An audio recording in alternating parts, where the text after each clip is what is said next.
Oh, oh, you're talking to me? Sorry. Can't hear you over my Claro. Sorry. Blasting that in my wired headphones. This? Oh, this is my Labubu, yeah. It's wearing this, yeah. I actually like a pink Labubu with a green shirt because it matches my strawberry matcha. Sorry, just finished it, so I actually don't have it with me right now, but I'm a really big fan of matcha and Labubus and wired headphones and feminism. Love it. This specimen is a prime example of a performative male. Yo, what's a performative male? I know. Not everyone in the audience knows what a performative male is. So, let's start with that. What is a performative male? According to the Occidental magazine, a performative male is someone who curates their interests, values, and aesthetics to appear more desirable and likable to women.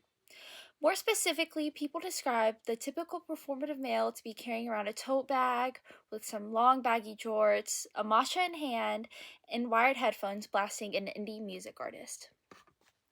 Overall, the internet's reaction to these performative men is not the best. People make fun of them, call them names, and send a lot of hate towards them. But what if I told you that these men, yes, these performative men who post about matcha, feminism, and labubus, are helping to save the world?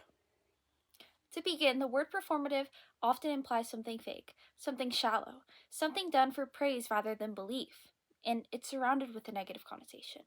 But if you think about it, social change has always been performative. Think about protests, think about speeches, think about Rosa Parks sitting down on the bus refusing to give up her seat. These acts were seen and they were symbolic. They were, in a sense, performances, and they made a difference in our society. These same performative men who constantly challenge toxic masculinity, stand up for women's rights, take time to learn about women's interests, and advocate for men's mental health are changing the standard of the typical man. For years, men have been told to stay silent, to never cry, and to dominate rather than listen.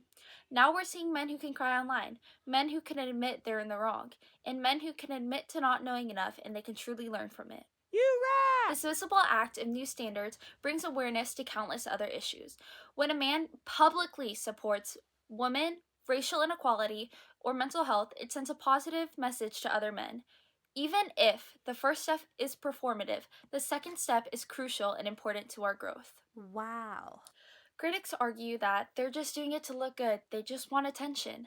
However, looking good used to mean being dismissive, unemotional, and insensitive.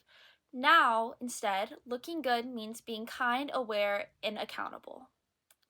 And here's the uncomfortable reality that many people refuse to admit. Not everybody starts out morally pure.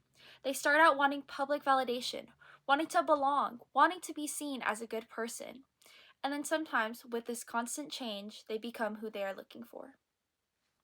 These performative men are not the final version of progress.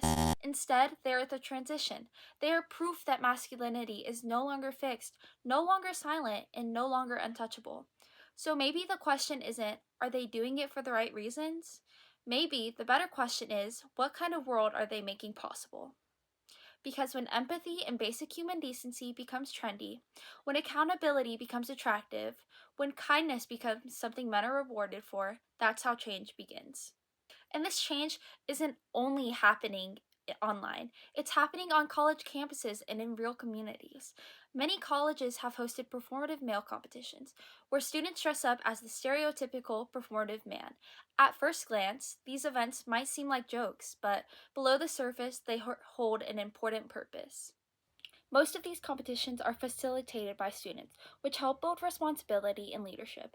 Students are learning how to organize events, work together, and take initiative. These competitions also help bring the community together.